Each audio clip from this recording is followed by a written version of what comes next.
Good morning, my friends. Lama Jigme Gyatso of the Buddha Joy Meditation School.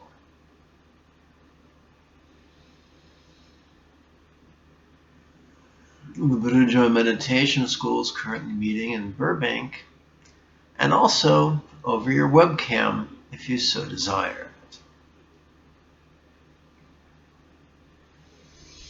Today's guided meditation is going to explore compassion's second fold, and that could sound a bit cryptic and mysterious, so allow me to take about 45 seconds to put it into context.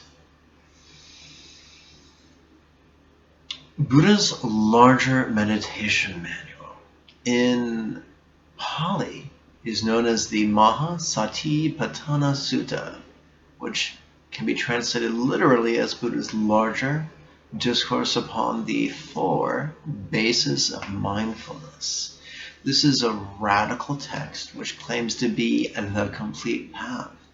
It claims to be the path to peace, liberation, and nirvana.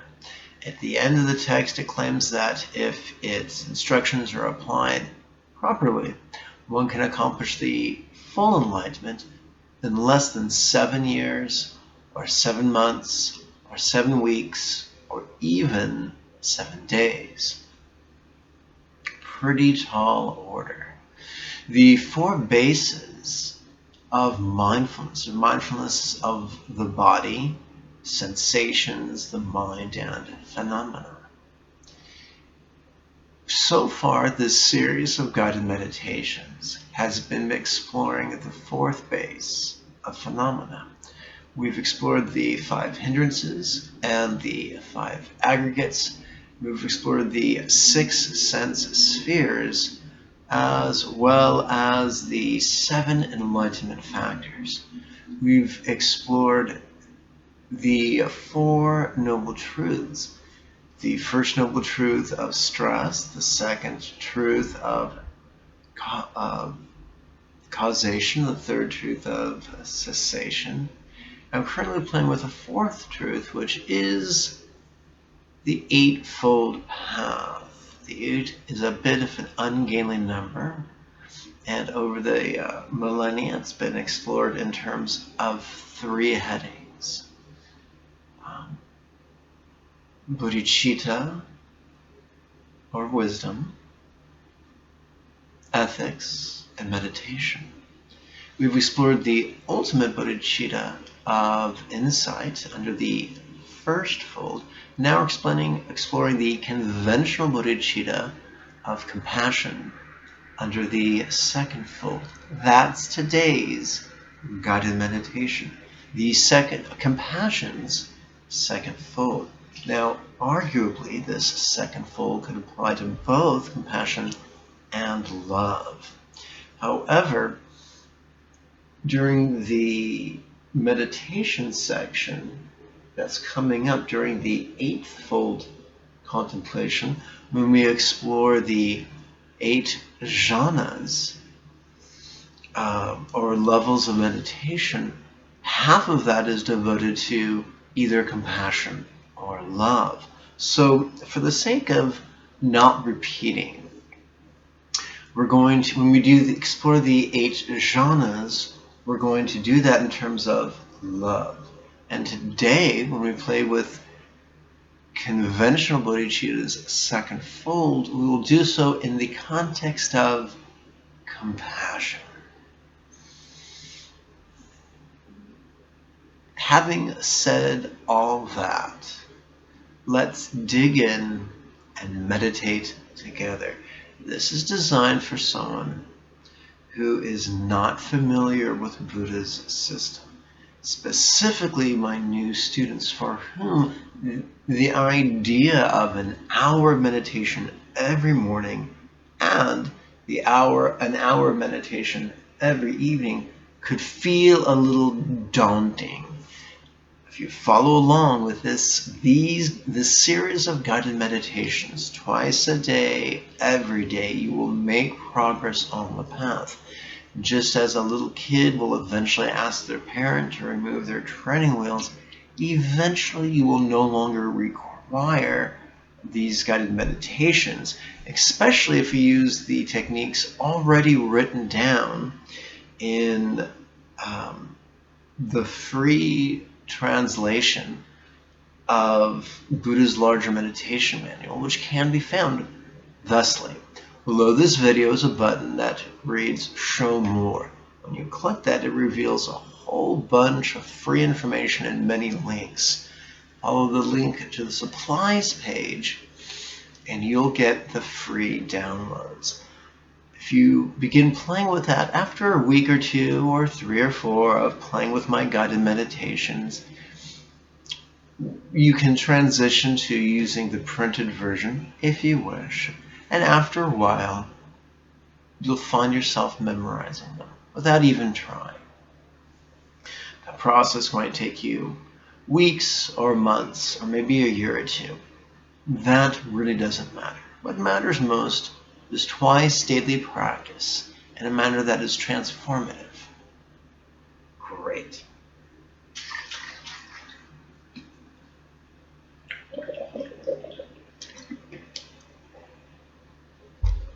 I'm going to set my timer.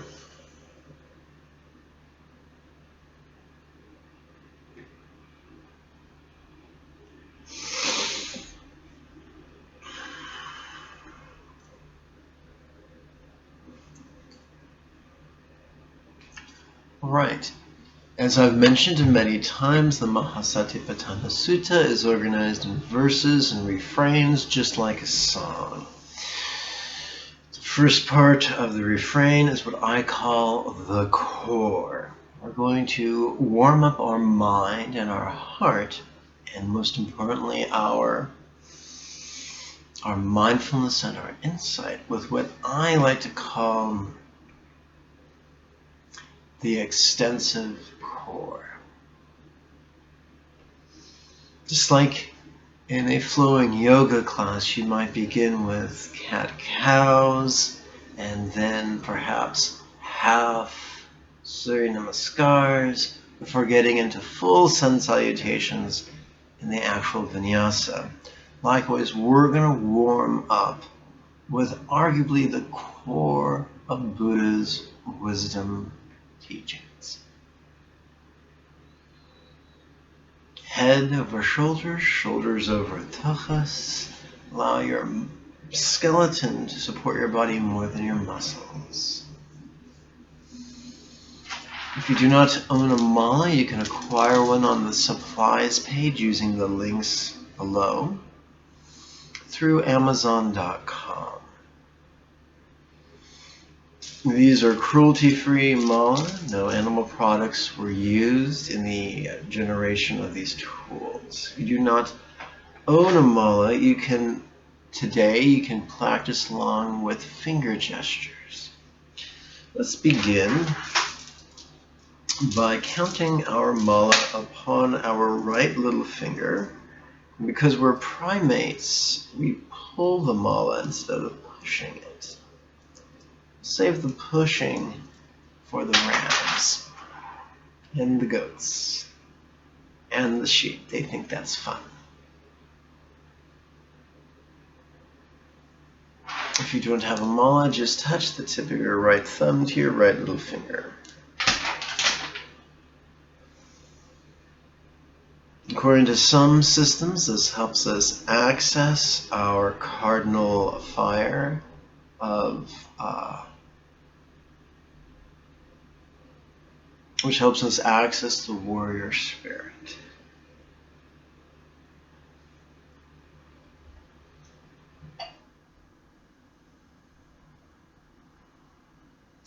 We always begin with rhetorical questions. These are questions that work best if we do not try to answer them. We simply allow our subconscious to do the heavy lifting.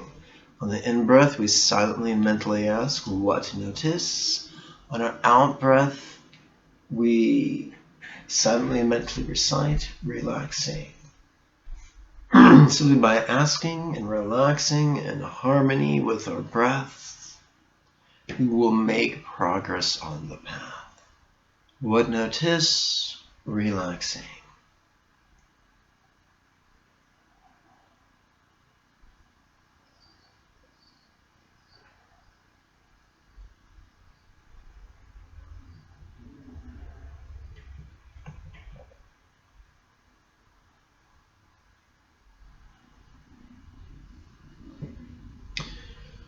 We're going to perform an extensive yet intuitive exploration of interdependence. What's inside? What's outside?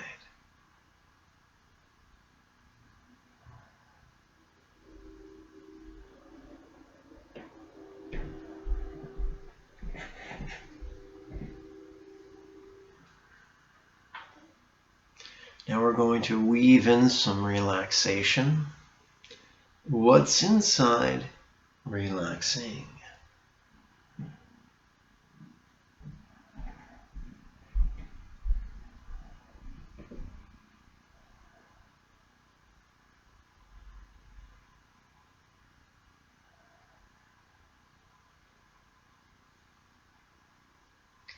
Relaxing. What's outside?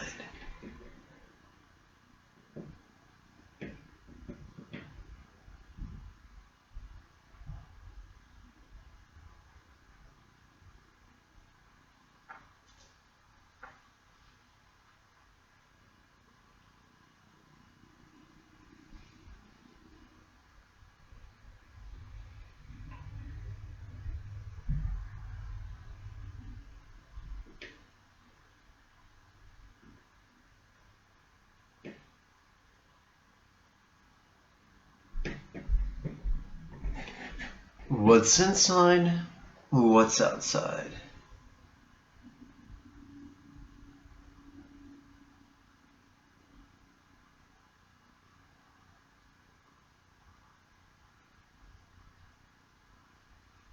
Let's return to the essential practice. What notice? Relaxing.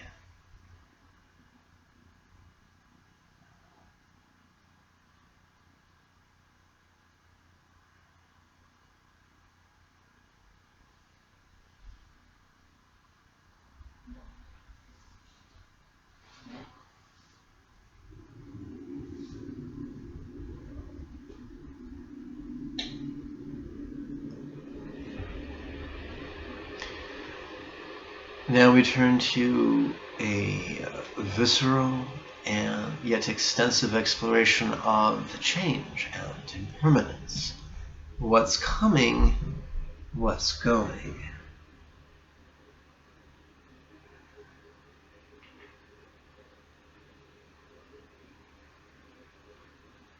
Please touch the tip of your left thumb to your left little finger.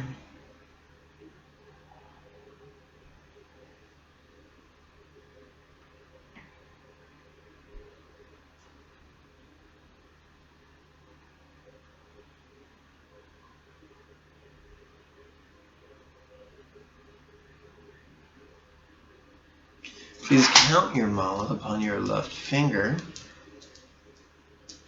Rest your right hand palm up, fingers gently splayed in your lap.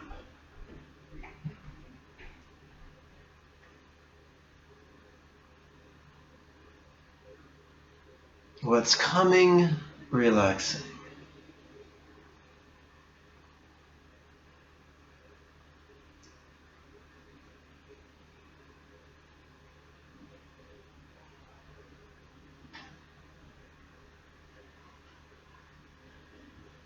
Relaxing. What's going?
What's coming?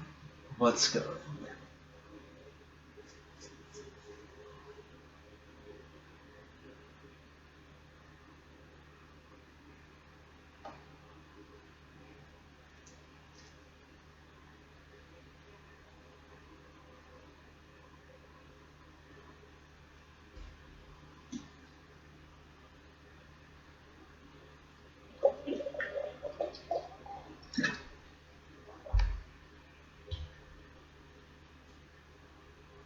What to notice? Relaxing.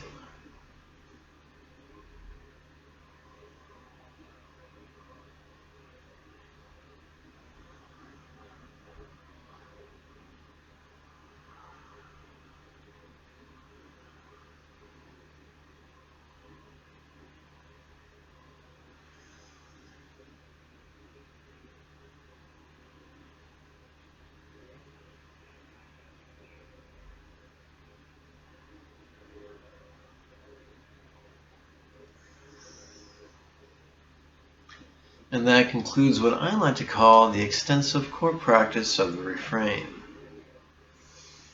Now let's get to it. If this is not your first exposure to the compassion teachings, then you've heard me refer to imagining that we're standing on a vast area rug. It's circular, and the colors make it a bit reminiscent of an archery target or a bullseye. We're standing in a red dot, approximately 1.2 meters in diameter. Around that is a white ring, around that is a red ring, around that is an outermost white ring. It's a very simple pattern, but it helps to represent all living beings. We start off with ourself in the very center, because we are basically evolved from our brainstem up to be self-centered. Rather than punish ourselves for that or lie to ourselves about that, we're going to use the momentum of our self-centeredness to fuel our growth, to fuel our compassion for our neighbors, friends, and family, to fuel our compassion for our fellow earthlings, whether they walk or crawl or swim or fly, to fuel compassion for all beings, real or imagined, from each planet and each galaxy of the universe. So as you may imagine, we ourselves are located in a center dot. Our family, friends, and neighbors are in the first white ring, the innermost white ring. Our fellow earthlings are in the middle red ring, and all remaining beings from all remaining worlds are from the outermost white ring. That's a fun way, an easy way, a concise way to progress from profound selfishness to universal compassion. From the perspective of the Dalai Lamas, from the Buddhist perspective, compassion, also known as karuna, is simply the intention to remove someone's sufferings and the causes of those sufferings. Think of the parable of the little boy who removed the thorn in the lion's paw. Removing the thorn is an act of compassion. There's a mistaken notion amongst stupid white people that compassion means justifying and minimizing, rationalizing, and fatalizing the inappropriate behavior of others. No. Compassion is recognizing that someone is suffering, or causing themselves suffering, and developing the intention to help them. We won't always have the opportunity to act on that intention. But by simply cultivating that intention, we're evolving. We can call it intention, we can call it will, we can call it volition. That's what we are cultivating. We're not trying to work magic. We're not trying to be Gandalf the Grey or the headmaster at Hogwarts. We're simply exercising our compassion, intention, the way we exercise our body during yoga.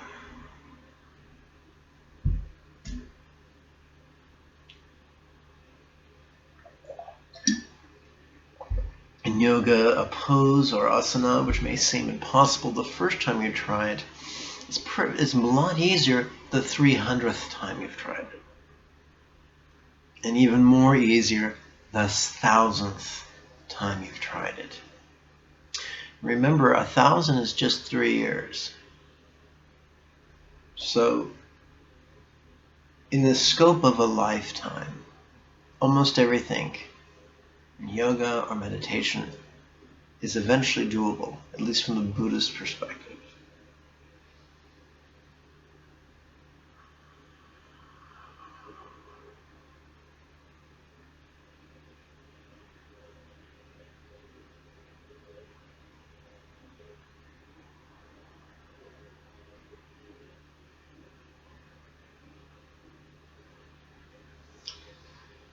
In previous videos, we've discussed how,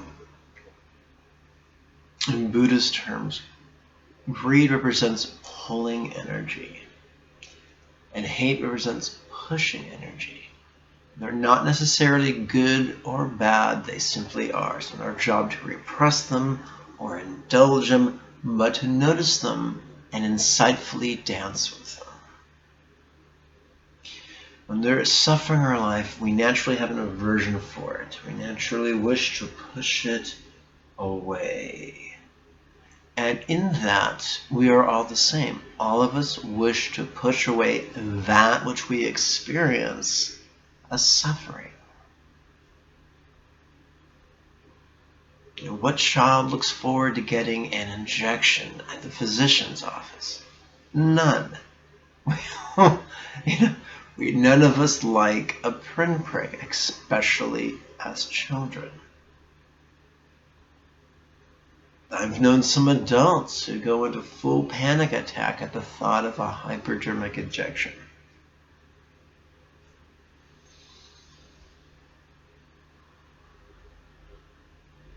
So let us consider the object of fear. Sometimes fear is appropriate. Sometimes fear is inappropriate. Sometimes fear is reality-based. Sometimes it's not. That's not our job to analyze it. All of us, on a visceral level, don't like feeling fear. All of us want to push it away. And so now we're going to explore this common denominator of our aversion or hate of fear. So we're going to take a question and divide it in half. On the in-breath, we're going to ask, how could I, and on the out-breath, hate this fear? Remember, it's rhetorical. Our job is not to answer it. Our job is to ask it and relax in harmony with our breathing. How could I hate this fear?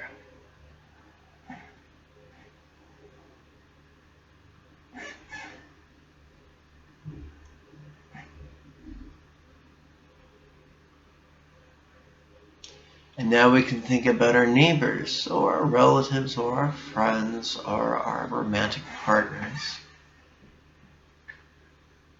How could neighbors hate their fear?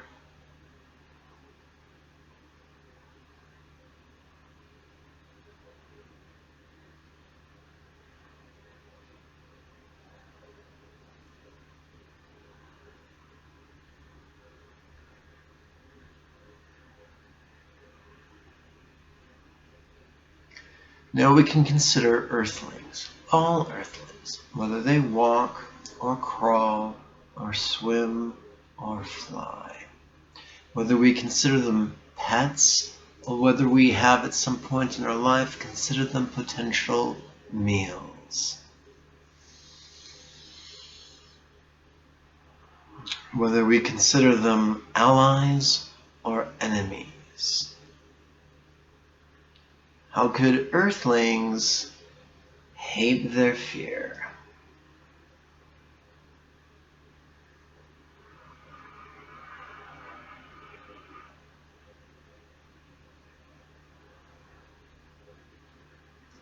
We're going to go full Star Trek right now and turn our attention to all beings from all worlds and all points in between, and all solar systems and all galaxies and all galactic clusters in this universe and alternate universes as well. How could all beings hate their fear?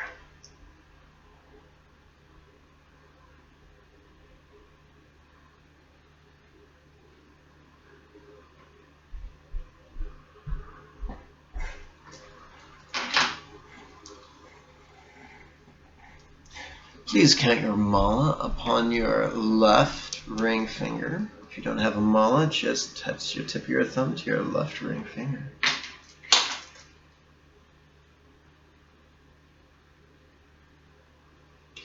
So our aversion towards fear its sensation as well as its object, unites all beings.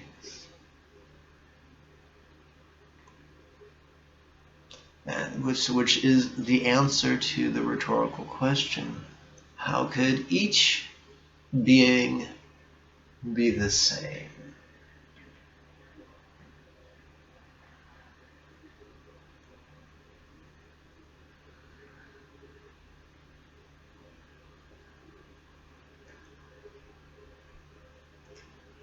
I remember on 9/11, after the towers fell, I was at an Office Depot, a office supply store.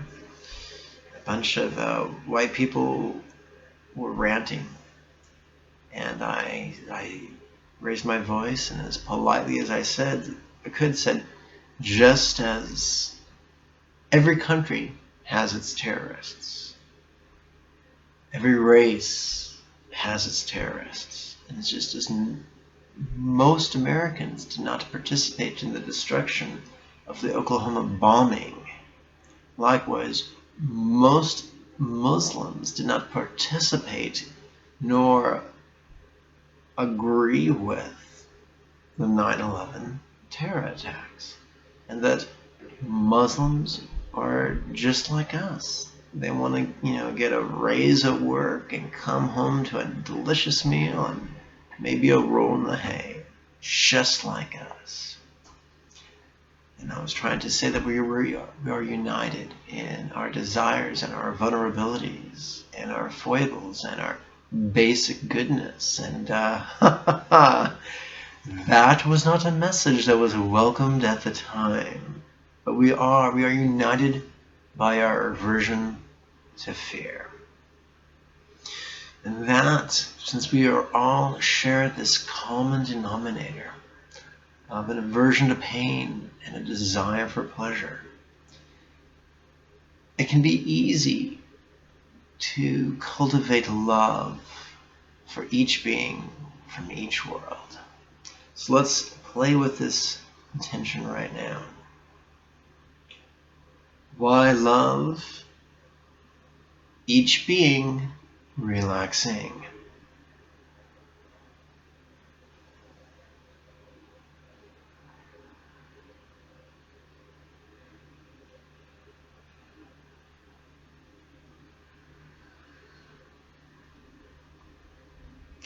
Please touch the tip of your right ring finger to your thumb and place the hand palm up in your lap right in front of your bladder.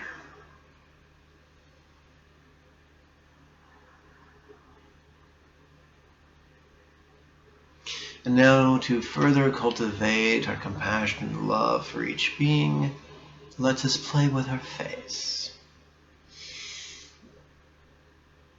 Grin with lips to each being.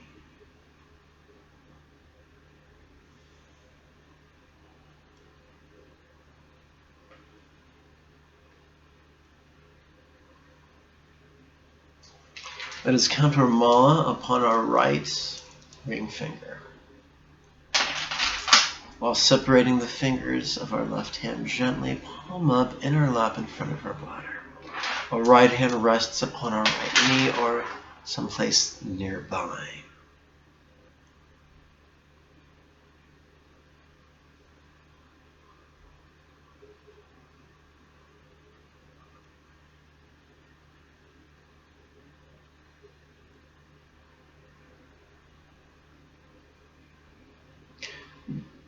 Grin with cheeks to each being.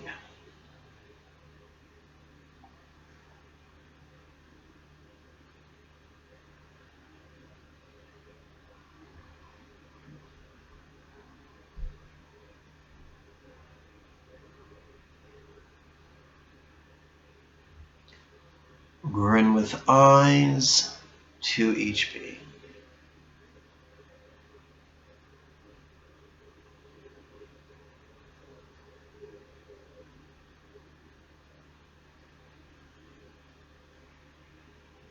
One of my teachers used to insist that a smile isn't a true smile unless it begins through your lips, passes through the apples of your cheeks, and perches upon the crow's feet of our eyes. Now let us directly exercise our compassionate intention. Remember, we're not doing magic, we're working out our intention.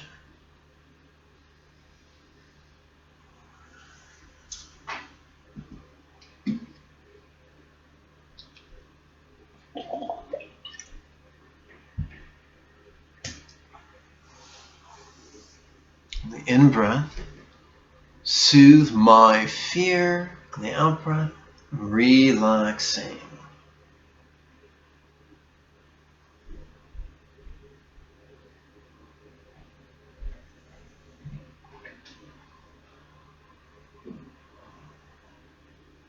For we all have a natural aversion to fear. Soothe neighbor's fear, relaxing.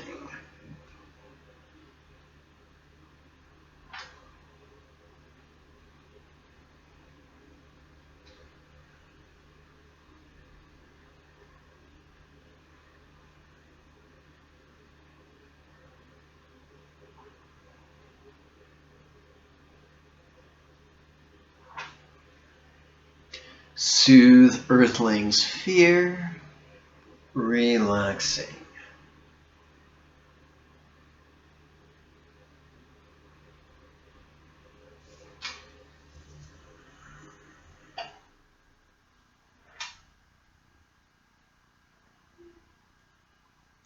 Soothe each being's fear, relaxing.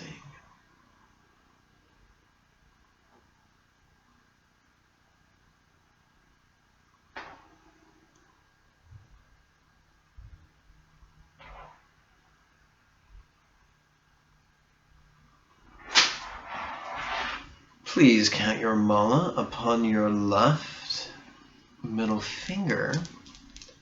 Or if you do not own a mala, simply touch your left thumb to your left index. I'm sorry, to your left middle finger.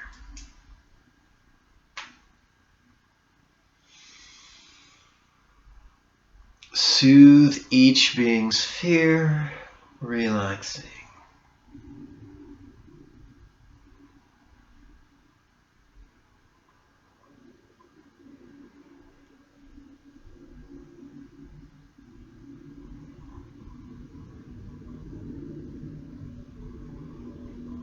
It could be fun to spend a week thusly. Every morning perform the guided meditation video for compassion second fold, and every evening before practice along with the guided meditation video for wisdom's first fold. Do that for 7 consecutive days, and that could be a lot of fun. It's not mandatory. You may enjoy it.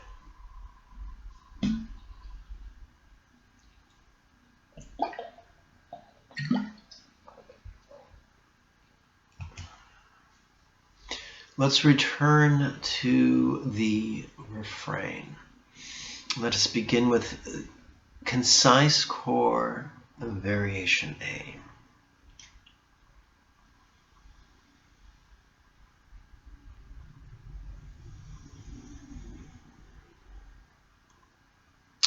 What notice? Relaxing.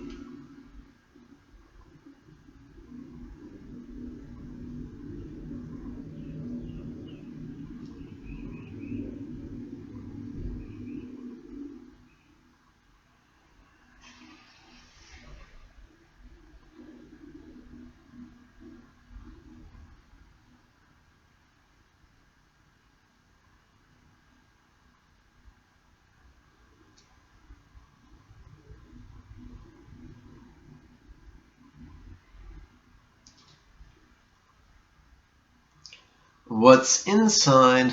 What's outside?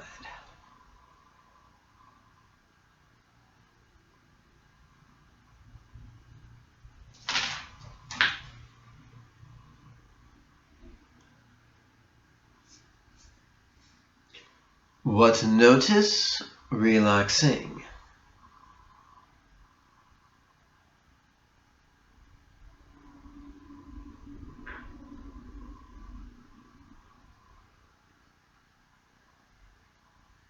What's coming? What's going?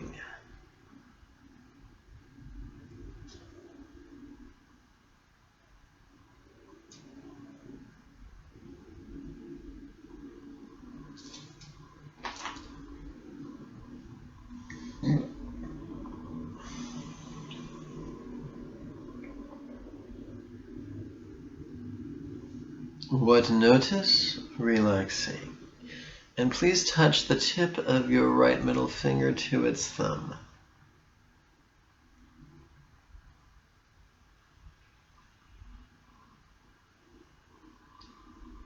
What notice? Relaxing.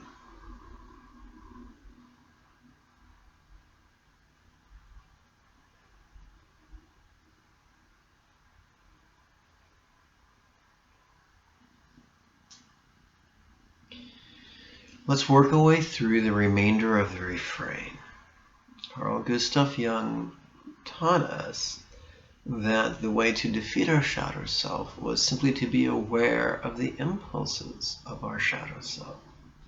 And that is one of the benefits of meditating our way through the concise version of the 5 hindrances.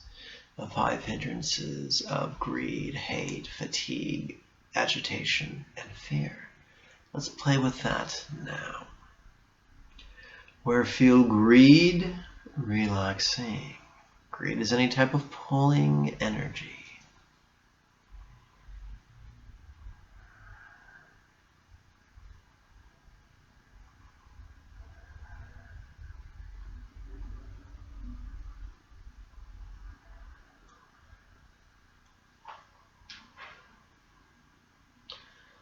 Let's release the fingers of our left hand and hold our mala, counter mala upon the middle finger of our right hand. If you do not have a mala, simply perform this gesture.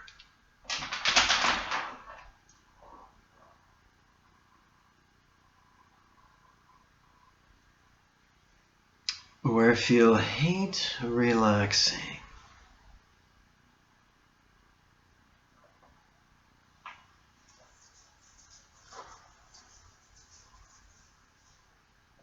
For instance, you may hate the sufferings endured by the homeless. That doesn't make you a bad person, doesn't make you a good person, it just is.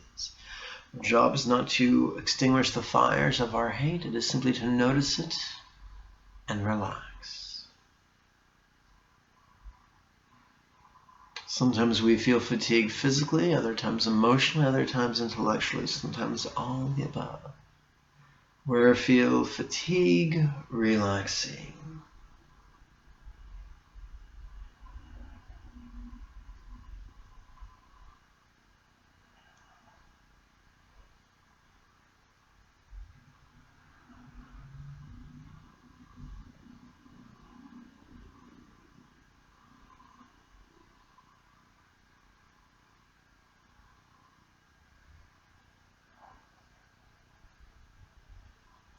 Sometimes instead of feeling fatigue, we feel agitated, sometimes physically, sometimes emotionally, sometimes intellectually.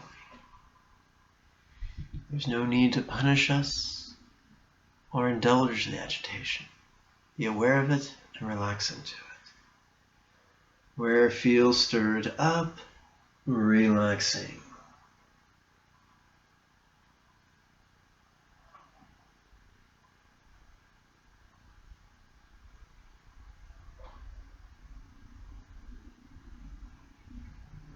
Remember, it is not our job to answer these questions. Hard-ass questions require answers. Lazy bastard questions do not. And this, my friends, is the lazy bastard path to enlightenment. Welcome aboard.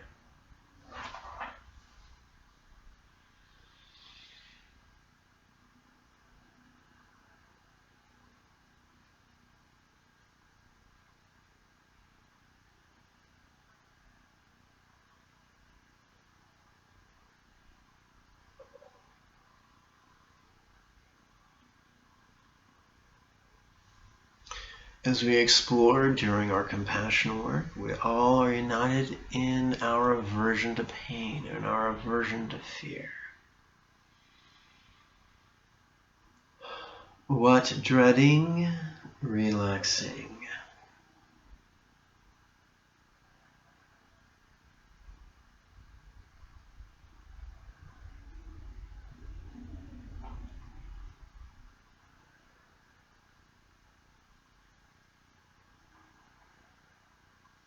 Let's return to concise core variation B.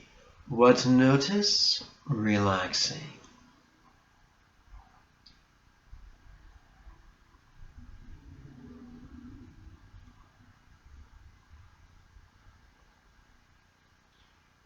How could this not be independent?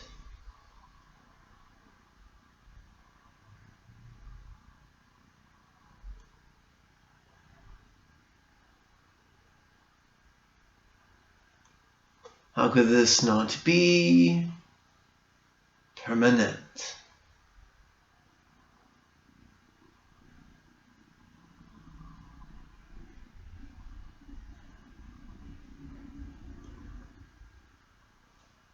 How could this not be grasped?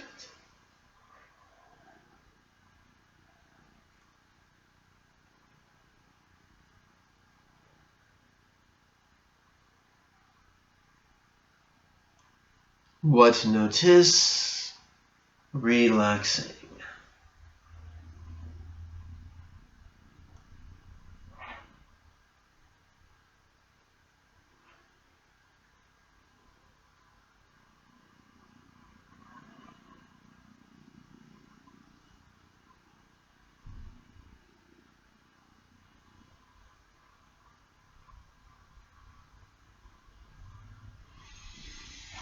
Please count your mala upon your right index finger.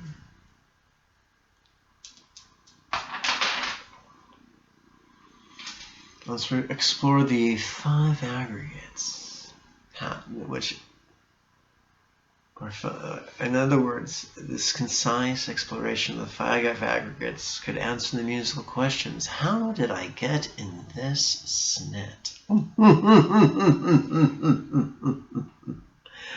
What emoting? Relaxing.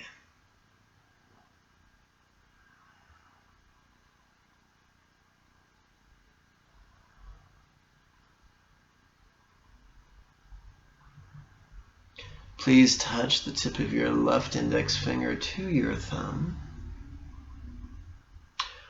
What storytelling? Relaxing.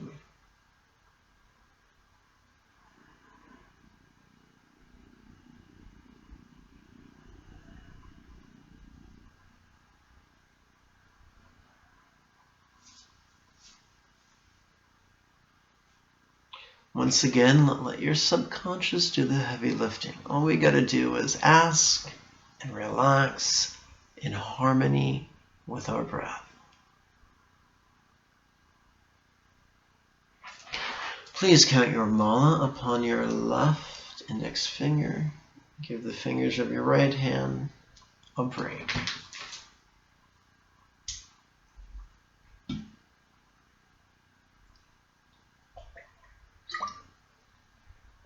What label using?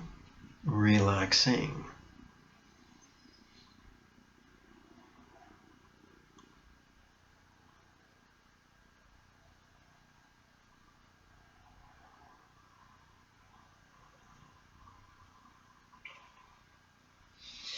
One of the teachings stressed in the Madhyamika school of Mahayana insight training is that labels are not objects. A pencil is a pencil, even if you call it a rutabaga.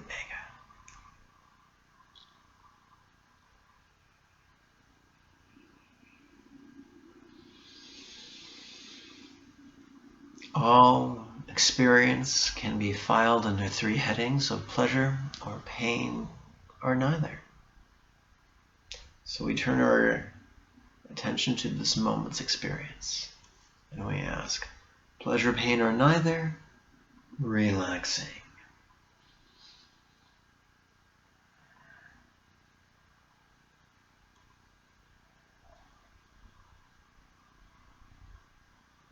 And your inner stand-up comedian might say, oh, Lama Jigme, every guided meditation with you is an exercise in pain.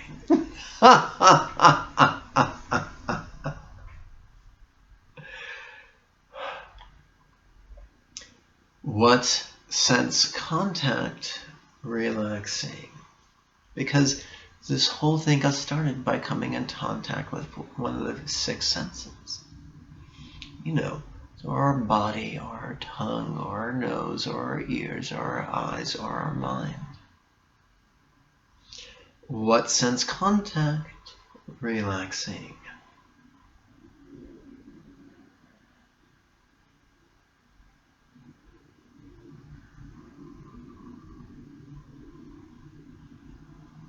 Let's return to concise core, variation A. What notice? Relaxing.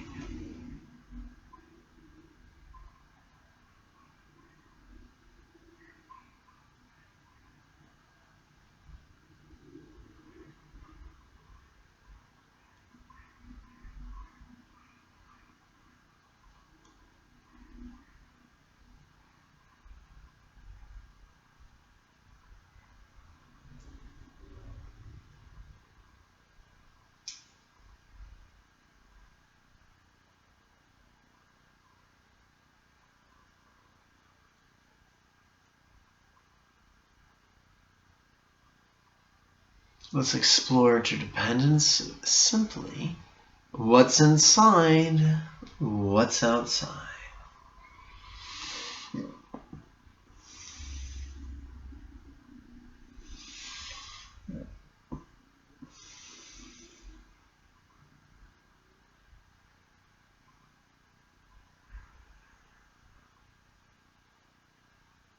What notice? Relaxing.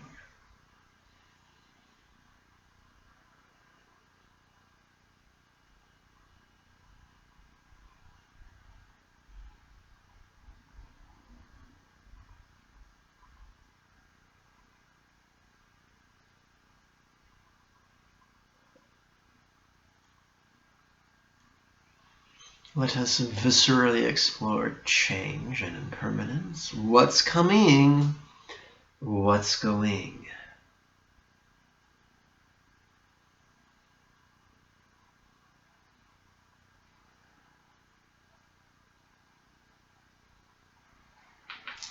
Please count your mo up on your left little finger.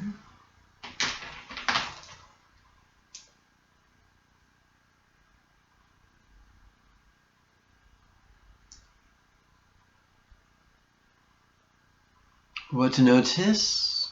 Relaxing.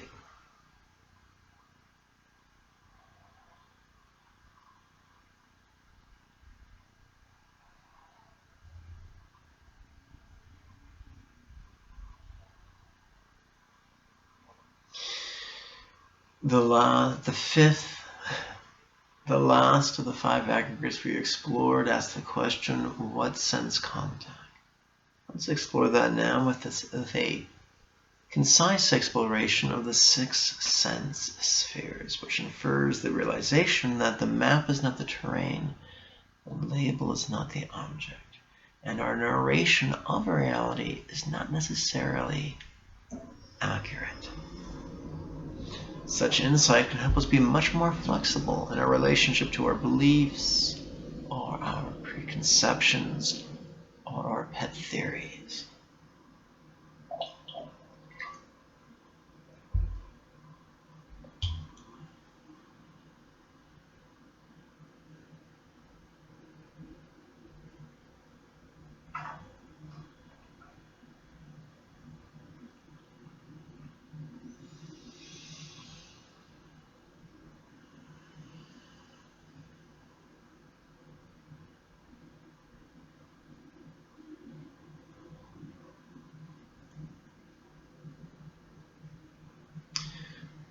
Feel the tie between, so this question we're dividing in half between our in-breath and out-breath.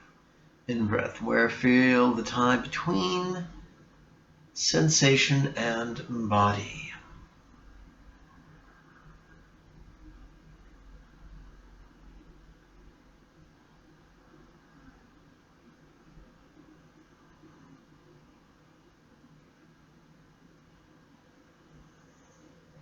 Where feel the time between flavor and tone.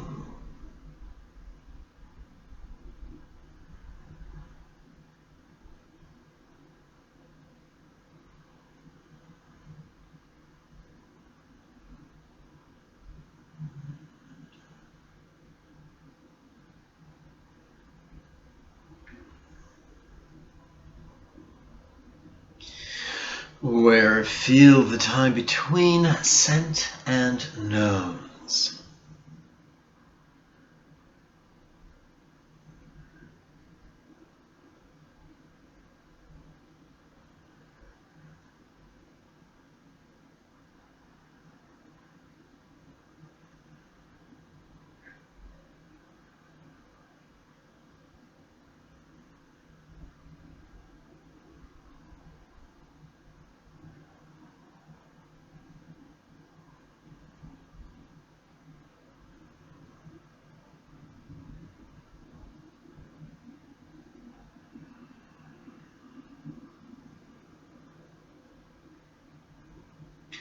Where feel the time between sound and ears.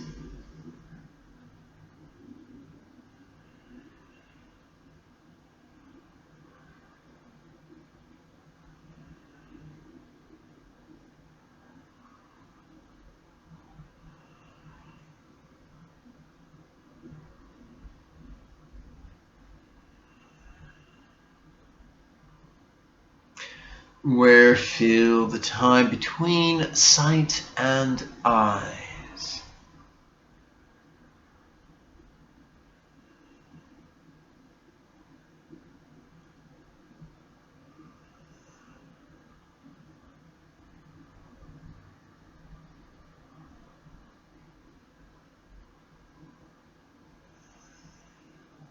So many things influence our visual perception. The outward objects, our eyes, our neurology, our brain, our endocrine system, our beliefs, our preconceptions, our theories, our experiences. Great interdependence. Where feel the tie between phenomena and mind.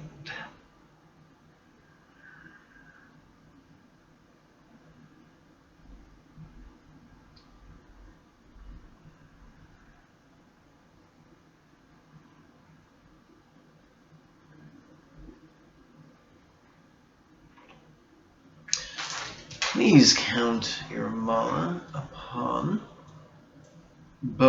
upon your left index finger while simultaneously touching your right index finger to its thumb.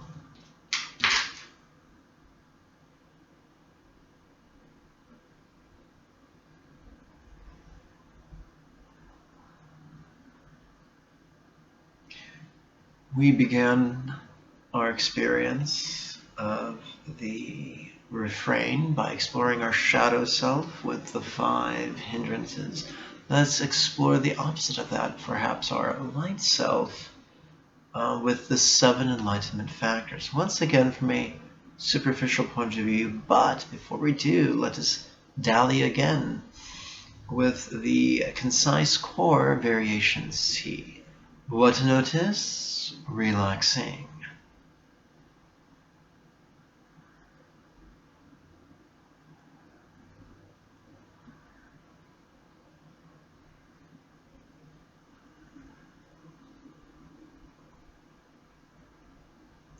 How could this not be my possession?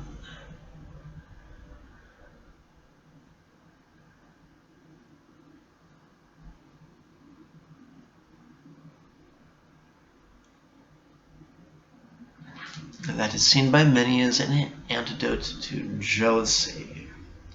What to notice? Relaxing.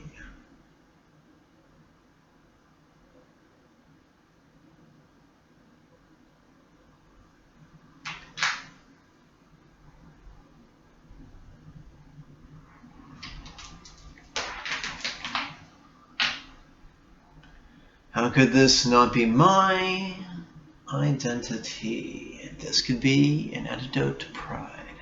How could this not be my identity?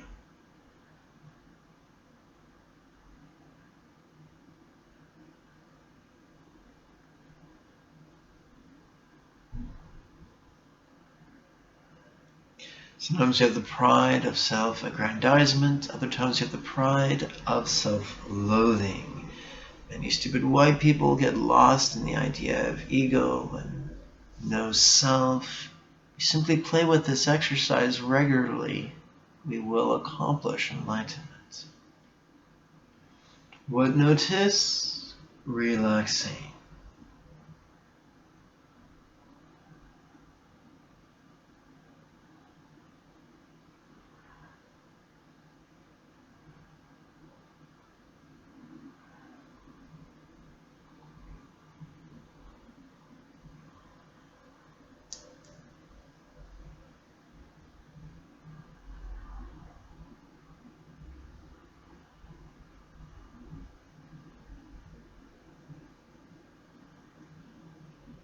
And now let us return to the final portion of the refrain. The 7 enlightenment factors. Where feel mindful, relaxing. Remember, these are rhetorical questions. Let the subconscious do the heavy lifting. Where feel mindful, relaxing.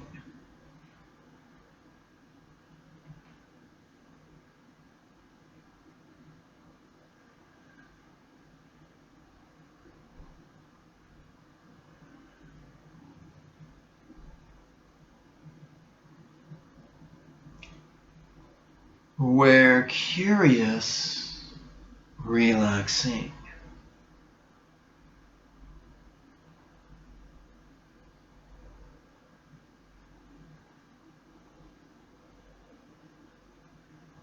A good-hearted student recently asked me how to keep from becoming cynical. Curiosity is a great tool.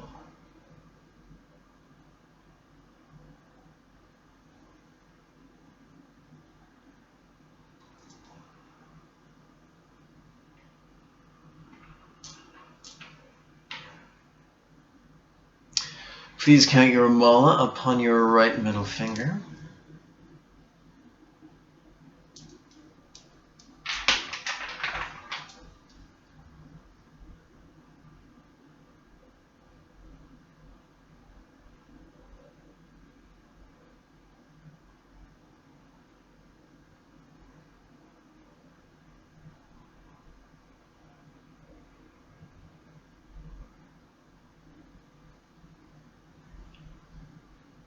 Where energy, relaxing. Or better yet, where feel zeal, relaxing.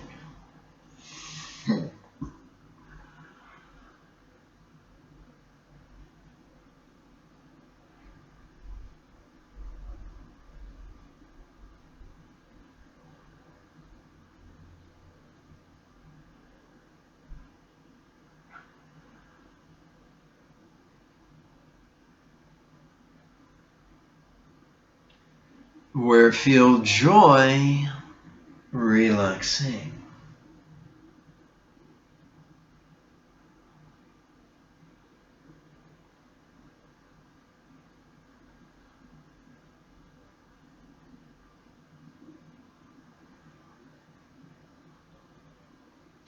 Where feel tranquil, relaxing.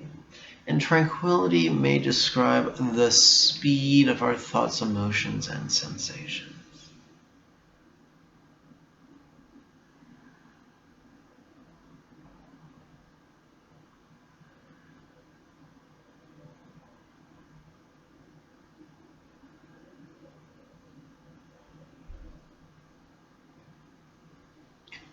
Where feel collected, relaxing. And collected may describe the pattern with which our mindfulness jumps from one object to another object. We do not control it. We simply ask and relax. Where feel collected, relaxing.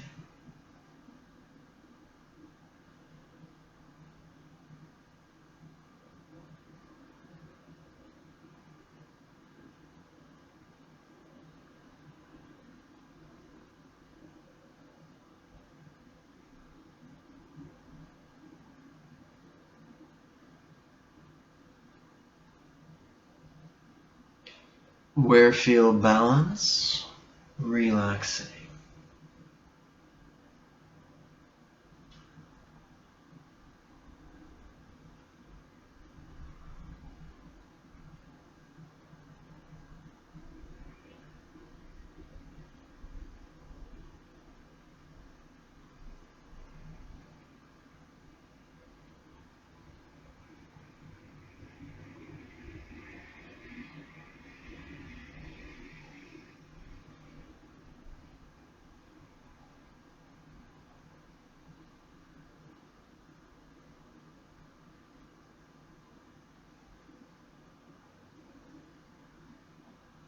Having completed our superficial exploration of the 7 enlightenment factors, let's conclude once again with a concise core variation A. What to notice? Relaxing.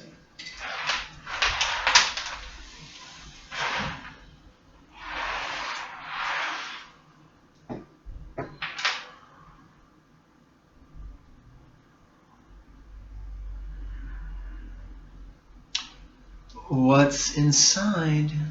What's outside?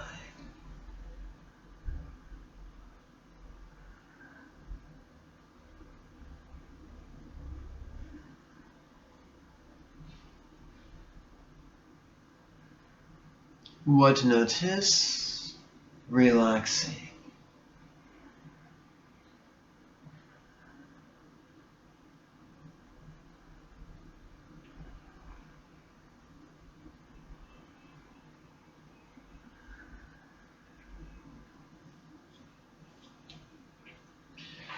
Please count your mala upon your right ring finger. What's coming? What's going?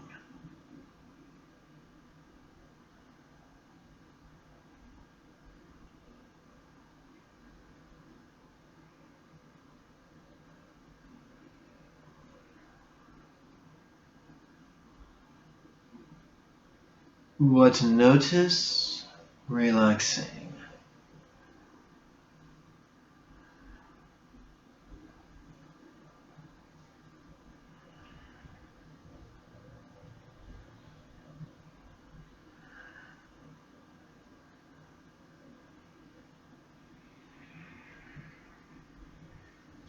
Now let's play with a bit of the love. We all want things. That pulling energy we call greed. If we hate fear, then we probably hunger for peace. There's nothing wrong with that. So let's explore that right now. How could I crave great peace?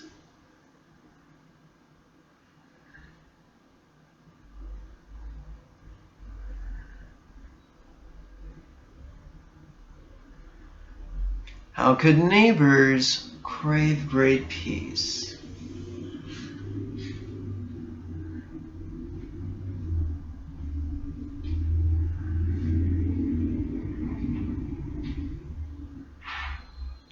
How could earthlings crave great peace?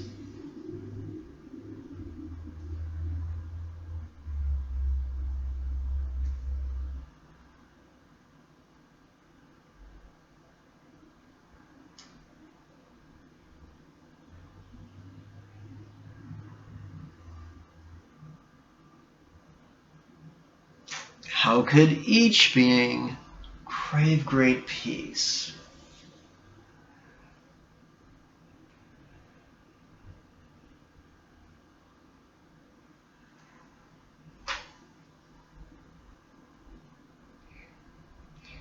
We are all united by our desire, our greed, our craving for beneficial things. How could each being be the same?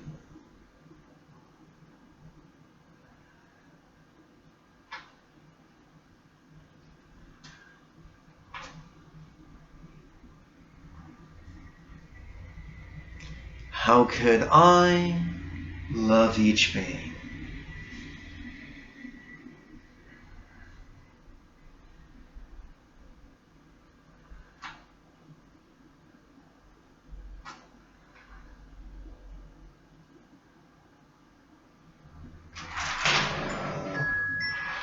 Grin with lips to each being.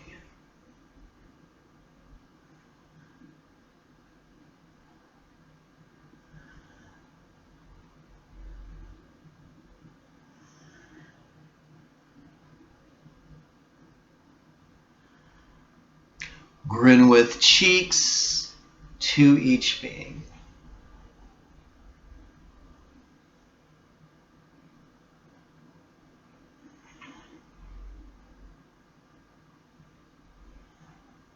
Grin with eyes to each being.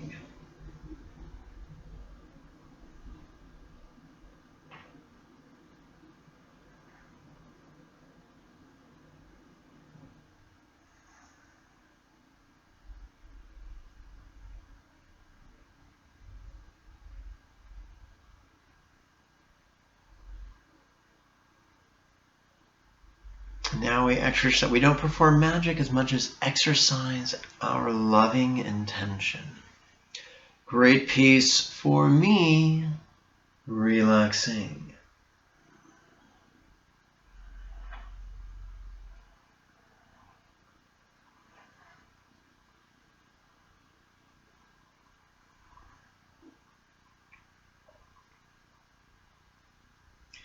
Great peace for neighbors, relaxing.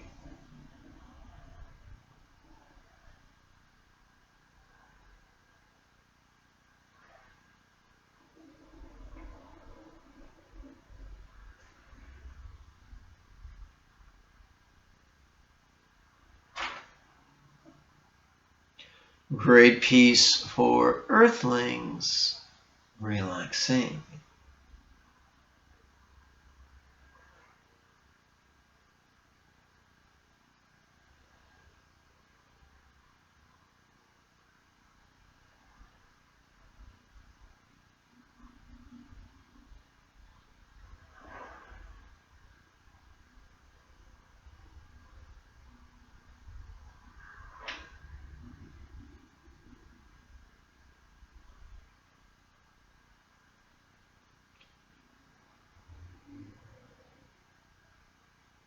Great peace for each being, relaxing.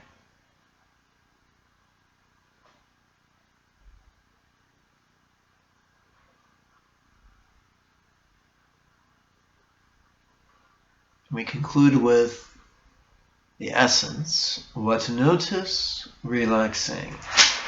Since this is the last exercise, open your eyes and begin unfolding your legs. What to notice, relaxing.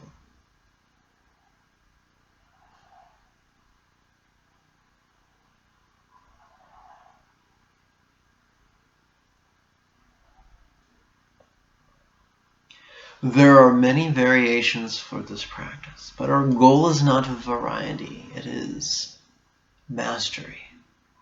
Mastery of noticing, relaxing, and flowing. Allow your present moment experience to guide the exercises that you employ.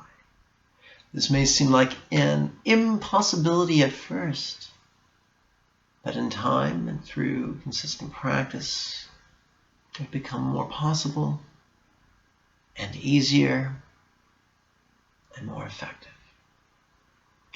You are welcome to attend the Wednesday series of weekly meditation classes, either in person in Burbank, California, or via live webinar simulcast over your webcam. can register by using the links below. People often ask me, how much do I charge? Well, it's by donation. Some give nothing. Some give as much as they would pay for a yoga class. Others give as much as they would spend during a night on the town. The choice is yours. I leave it to you. May you and yours be healthy and happy. Bye-bye.